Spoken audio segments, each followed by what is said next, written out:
Welcome back. This is the part 4 of a series of PennyLane programming. And I basically use the material from PennyLane's Codebook, especially from this introduction island. So this part will cover multiple qubit controlled gate, such as Toffoli and more qubits. For example, this is the circuit that we're asked to implement. And so let me explain what this means. So the empty circle and solid circle representing the control value being 0 or 1 respectively. So we may want to look at the control NOT gate.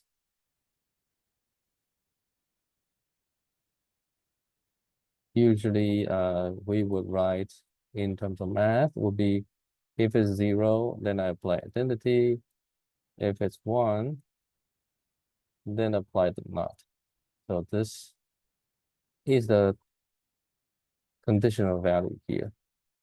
Of course, you can write a circuit that has the empty circle as a control. So this is a gate described by this formula. If the first qubit is 1, then you do nothing, then you apply identity.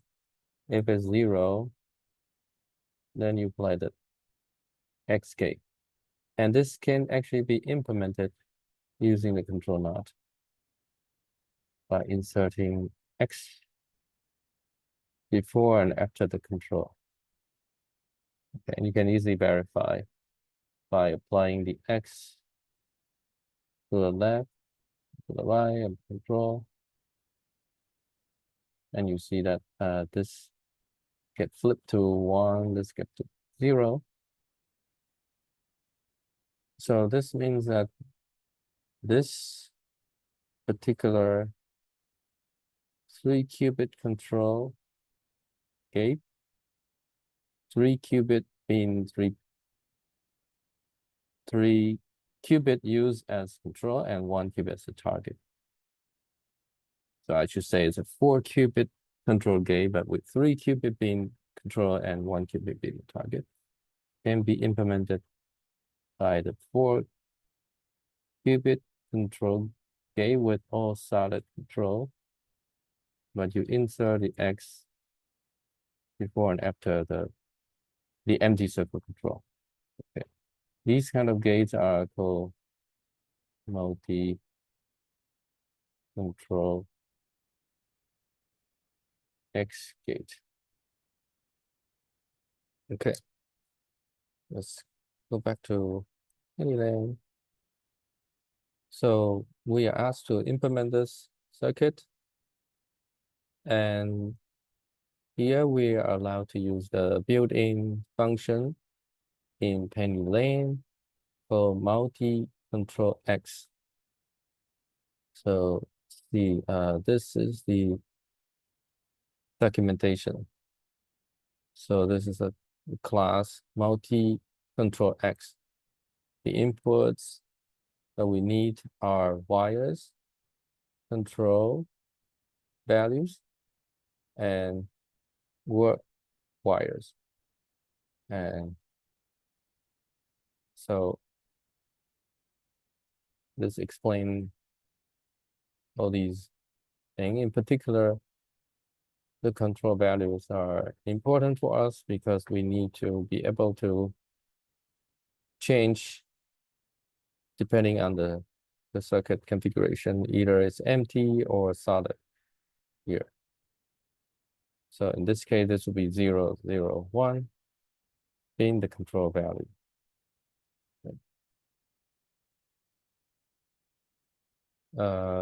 They don't have example here, so let's look at our example. So Here is the code. The first 3 wires, you apply the Hadamard gates. And this one, you apply, let me just use this code first. Use the multi-control X control wire being 0, 1, 2, just going to this here. It actually does not have the control wire, but that's the older implementation. So control wires and wires. Wire is the target.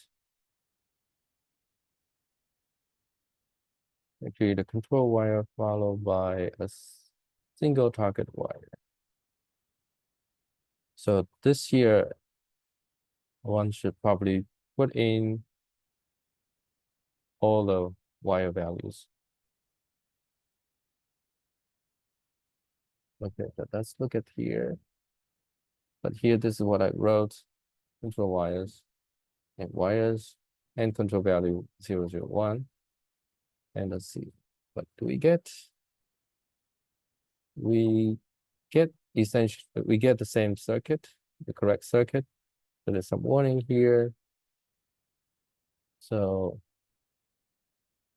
the specifying control value using a bit string is deprecated. Okay. And another warning is control wires. Keyword for this multi-control X is deprecated and will be removed soon. So we need to use this format. Okay. That's what we saw in here. That's what we saw here. No longer they have control wires. So you just use a single wire. So I just want to illustrate this. Okay, so let's change that to this one. And we need to correct 2 places, like we correct the wires in the controls and the target, as well as the control values using a list of 0 and 1.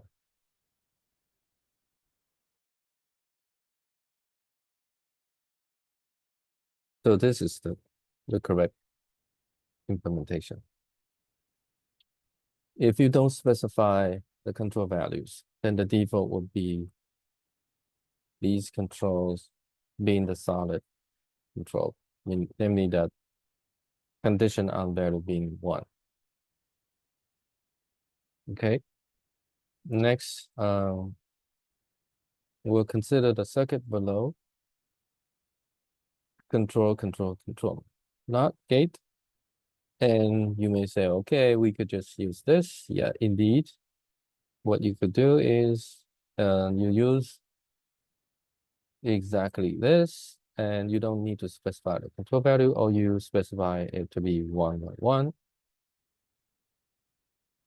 But here, the code to exercise asks us to implement this using only Toffoli.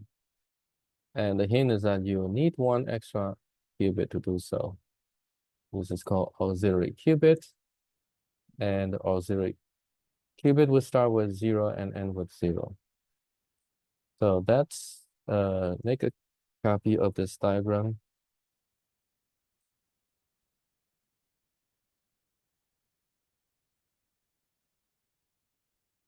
And let's move it here. It's very big. So we want to implement this with a bi-qubit circuit.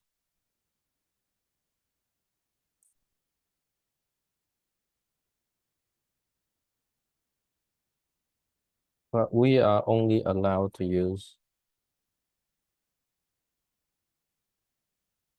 the Toffoli gate.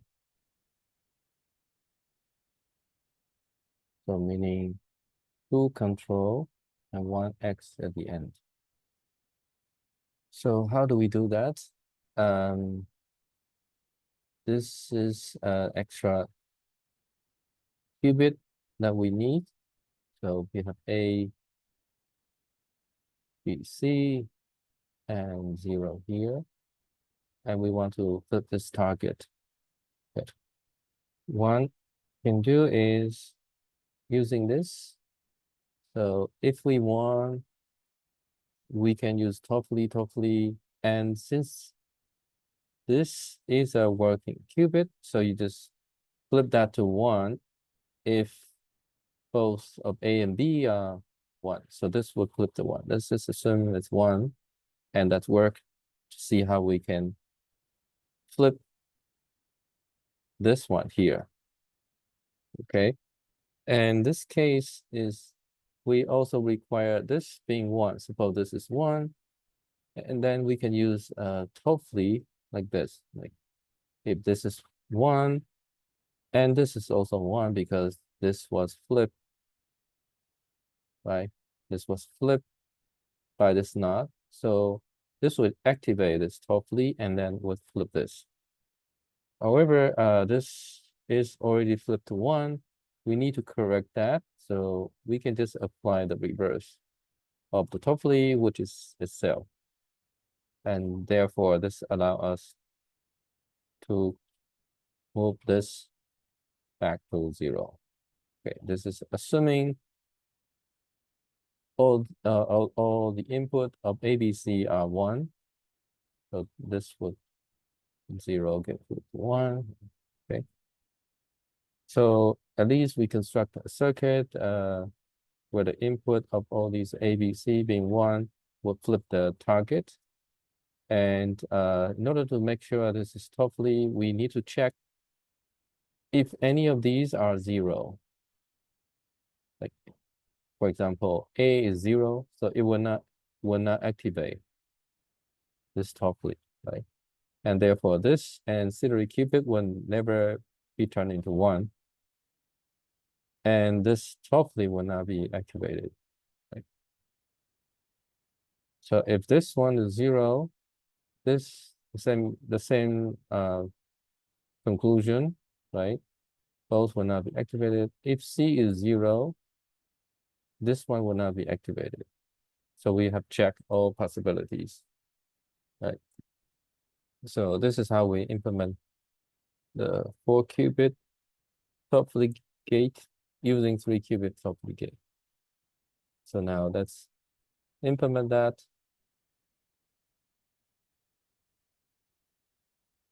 Okay, so in the code exercise, it already asked us to flip the 3 input to 1, and we implement that using Toffoli, as I show you here, 0, 1, 3, right? And 2, 3, 4, and then you apply this Toffoli on 0, 1, and 3 to basically flip this ancillary gate, ancillary qubit back to 0. Okay.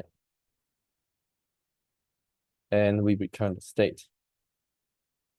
If it's all correct, then the state will be at the end will be 1, 1, 1, 0, 1. Okay. And you can verify yourself by counting where this one is. Okay, starting from 4, 0, and this is 4, 1 here. Okay. So you just back 2, meaning that you just add 2. That's actually the bit here get flipped to 0. Okay. Okay. Next, there's another multi-qubit circuit. The exercise to implement a 3-qubit circuit with the following. If the first 2 qubits are both 0, do nothing. If the first qubit is 0 and second qubit is 1, you apply poly X. If the first is 1, second 0, you apply Z. If the first 2 qubits are both 1, apply Y. Okay, so we want the circuit to produce the exact state not up to a global phase. Okay, the 3-qubit gate that can be used is the Toffoli gate. Okay, so how do we do that? And maybe copy the text here. And let's look at here, maybe in this space here.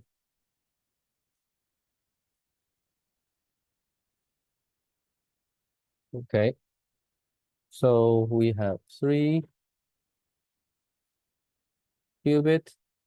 and if the first 2-qubit are both 0 and do nothing, okay, so we do nothing. Basically, it's really just like this. Sorry, it should just be identity. We do nothing. 0, 0. If it's 0, 0.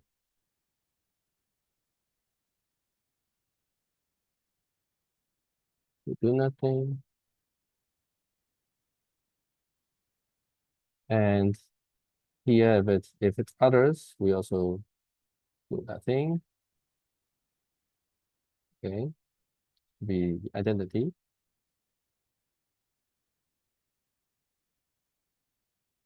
Now, if the second one is we want to find if the first qubit is 0, second qubit is 1, we want to apply poly X. Okay, so 0, 1, let's use this.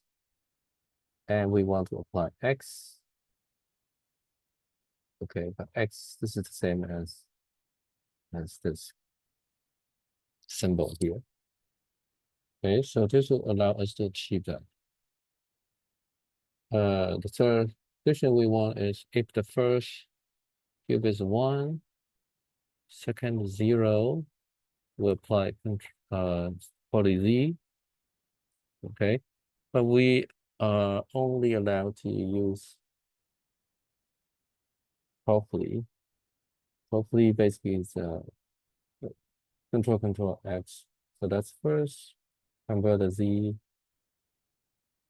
to Hadamard X Hadamard. And we'll deal with the 0. Actually, we can do it now. And this will be a solid control with X before and after. Okay. So, and this one here is we can use Toffoli. And then the first qubit, control qubit, you apply X before and afterward. Okay. So this 1, 2, 3. The fourth condition is that the first 2 qubits are both 1. Apply a poly Y. Okay, so this means that we are doing this circuit. Okay, and how do we convert Y into X? And I think this is using the phase gates. For example, the phase gate is this. Y is this minus 1, minus 1 times I 0, C. We can try to verify this. Okay, let's first multiply this. This should be 0, 1, I 0. If we get the wrong sign, then we can just flip it. Okay, this would be 0 minus I 0. Okay, so we get it right. So, and this means you apply S dagger first, X, and then follow by S key. Okay, so this would be roughly dagger S. Okay, so essentially we need 2, 3, and 4.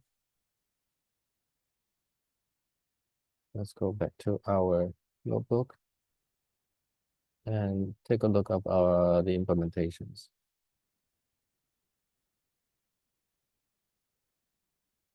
Okay. In the code exercise, it is already setting up the initial state of the first 2 qubit. If you're yeah, this is the state of the 2 qubit. Yeah. If say 0 equal to 1, then you will flip. Okay, so this is a setting, and if the first bit is 1, you flip. This is setting up for general input of the full possibility, and this is specific example that will be used.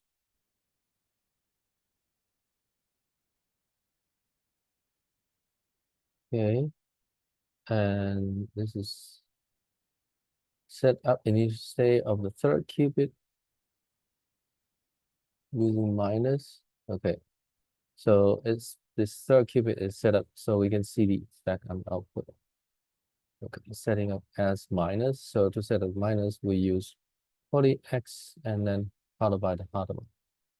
Okay, and this part is really just the initial state, and our code basically is here. If the state of the first 2 qubit is 0, 1, that's what we have here. 0, 1, you apply this gate X here, and this can be implemented by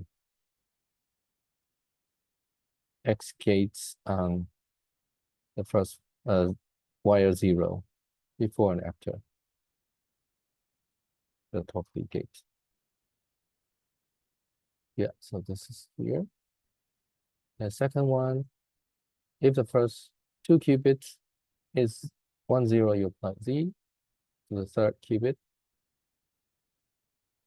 1, 0, you apply Z. So this can be implemented by 2X and 2 Hadamard on qubit wire 1 and 2, respectively. Okay, this is how we implement it here. And if the first 2 qubits have state on 1, 1, you apply Y. And we already analyzed that we will apply S dagger on wire 2, then Toffoli gate, afterward you apply S gate. That's exactly what we see here. So here, notice that here is the adjoint of S, meaning the S dagger. Okay, so then we return the state. So you can verify yourself that this should be the output. Okay, so here is the entire circuit. This part here is the initialization. Okay, afterwards, these are the required gate implementation.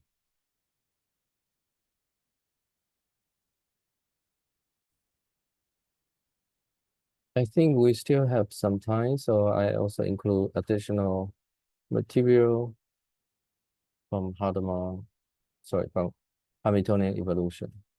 So the idea is if we want to evolve a Hamiltonian, and the QML.eval function, you can input this Hamiltonian matrix and the time, and what it implemented is actually e to the I times h times t.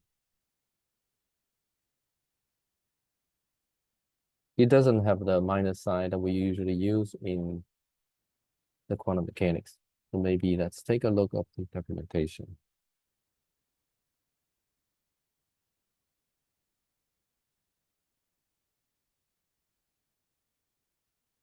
Okay, QML dot evolve. Okay. Operator is useful here.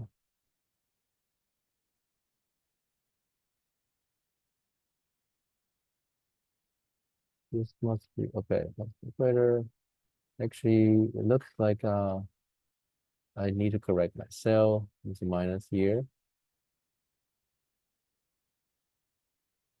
QML. The X, this is X operator, coefficient 2. So it's implemented this. There's indeed a minus sign. So I should correct that here.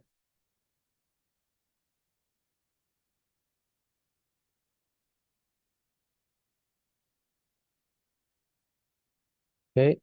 And our example is a spin a half in a magnetic field. And the Hamiltonian is minus B times this electric charge over 2m, me is the mass of the electrons. And sigma is the Pauli matrix, X Z matrix. So you write this as minus alpha times sigma Z. So this code exercise here is to simulate an electrons with initial state 0 in a magnetic field using Z rotations. And the argument is B field and the time, and you return away the state. So this is the electric charge and its mass, and you assign this alpha according to the formula. This was already given in the code exercise. So what you really want to do is to in the evolutions, and here, because we know it's in these directions, so we basically just use the RZ rotations, and because e to the minus ht would be e to the plus I alpha sigma z, and alpha sigma z, this is plus value, but the rotation actually has a minus sign, so we need to put minus sign here, and the 2 is because of rotation, RZ is you use as a sigma z over 2 as the z angular momentum. Then you need to correct the factor 2 here. Okay. So the next one is to ask us to directly use the QML evolve. So then in this case, since we directly has the Hamiltonian evolve in this e to the minus I ht, so we can directly use that Hamiltonian minus alpha times sigma z. We can directly use that. And so what we did here in this following line is to assign the values of B field and T, and then compare if the two methods give the same. So basically compare if the output state using this numpy function or close, if they're all close, very close up to some precision, then we print this. The two circuits give the same answer. Okay, indeed, they give the two give the same answer. Next, we'll consider slightly more complicated Hamiltonian that involving two spins. So here, in the previous example, we only consider a single spin. Now we have two spins. And the first part is their Hamiltonian in, for example, the B field and there's a minus sign here, but the example from the codebook, the minus does not have a minus sign in this one here. And the second part is there is an interaction between the two spins in the form of 40x times 40x. And the strength of that is beta. So here we want to evolve it using Trotter decomposition. So basically, let me write something about Trotter decomposition. So basically, if you have explanation of two operator, you can approximate it by this. Okay, this is really just first order.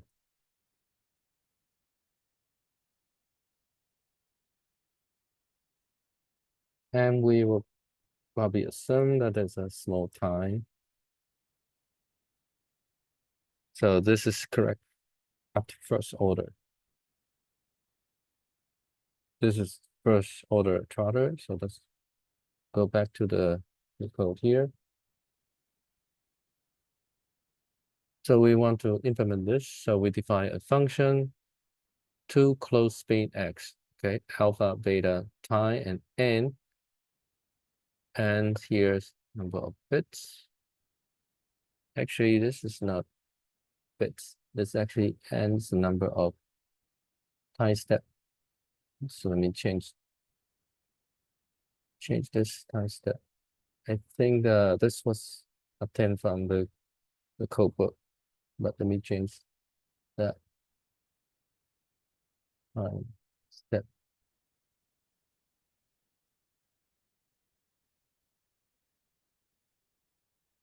Okay.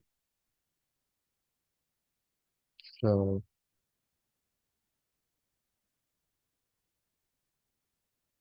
we look at this here.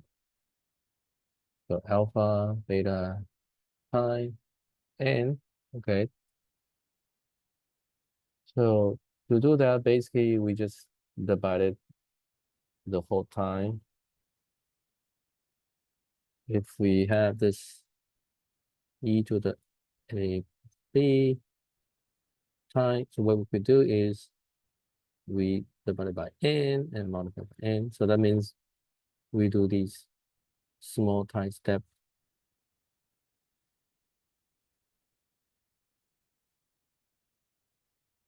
And then do it n times. Okay. And this is basically what we're doing here. So we're going to run n times for this.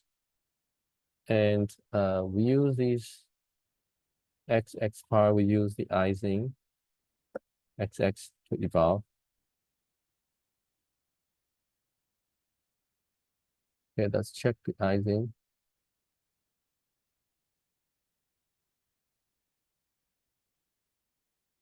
QML, the Ising xx. So this is evolving according to the xx interaction, but notice that there's a factor of 2 here and a minus sign.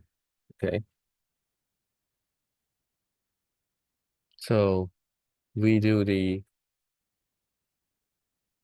minus I times beta x0, x1. But there is already a minus sign here. So the correct answer should be 2 times beta times time over n. Okay. So this should be the correct one. Okay. And then we do the z rotations.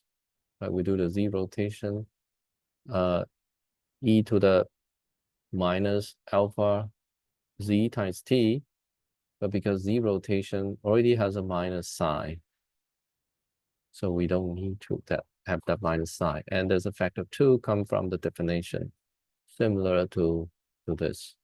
Okay, so I could just show you the exact thing. It's very similar, just replacing these z x by z.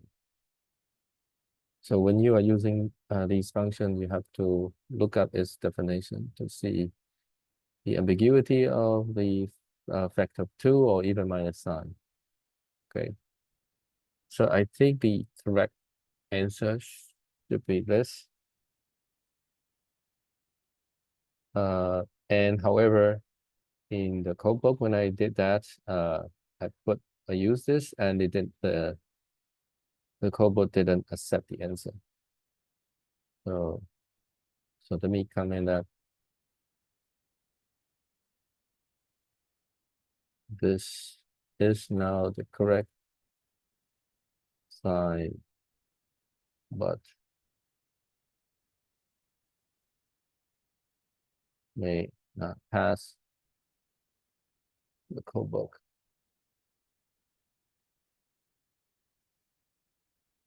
Okay, let's erase. Similarly here.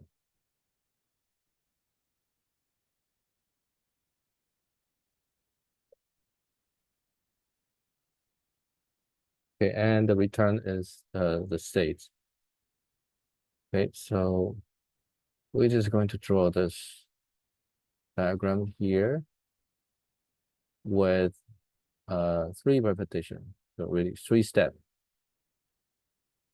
And so this is the first step, second step, third step, and followed by the state, represented as the measurement.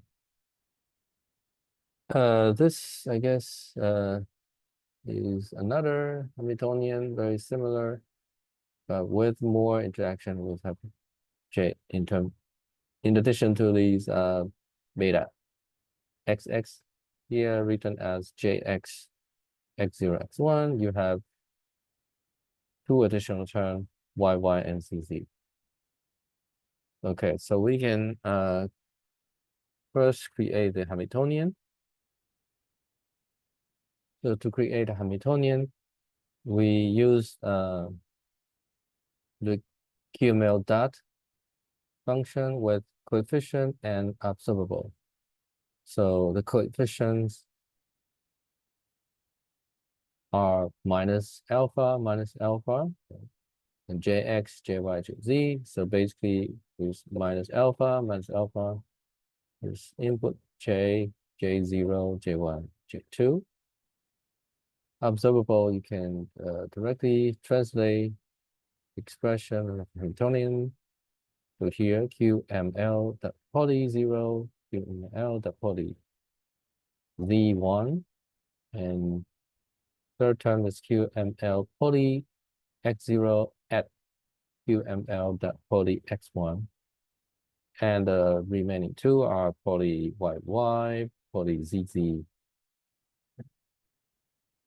And you return the inner product of the 2.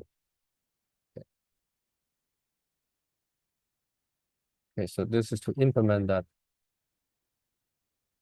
Hamiltonian. So you return the Hamiltonian. And once we return the Hamiltonian, we can do the time evolution.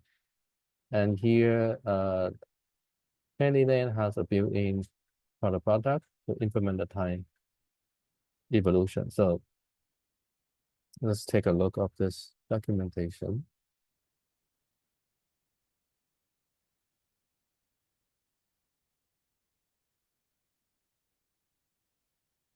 Okay.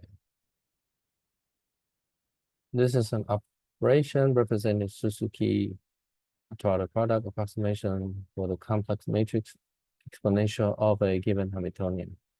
Okay. There is an option of the order. So order here is M. Okay, and there are different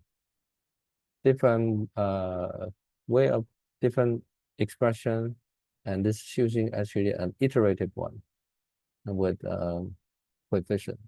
But for us, we're going to use a order 1. Let's see.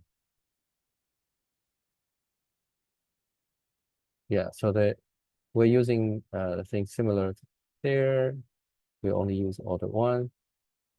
Coding this is really just using the default function. Right? First, you obtain this Hamiltonian and you do the QML.Trotter product.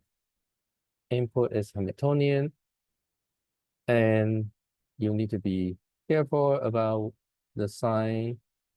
And this is where we need to check the definition, right, Hamiltonian, and see what is evolving.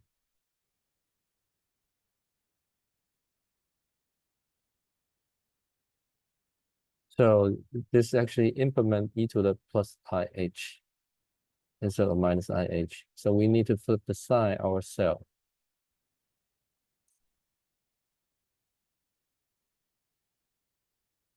So this is what I did. Here we put a minus sign, and n is the number of steps, and we use order one.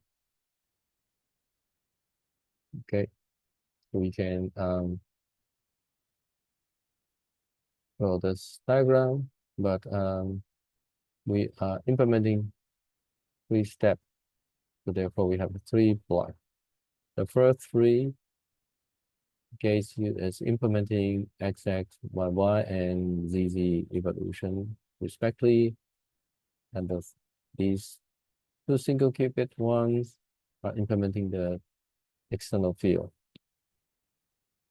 Okay, so that's probably it.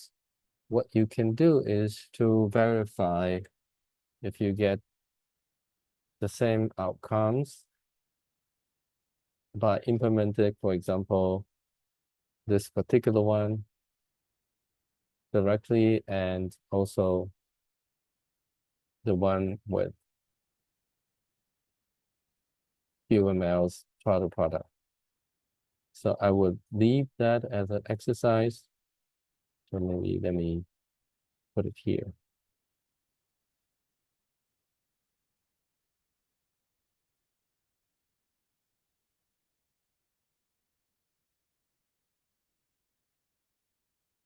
Compare results from directly implementing the Trotter product and those from with those from QML Trotter product function. Example, this the one of the 2 qubit. For example, let's use this one.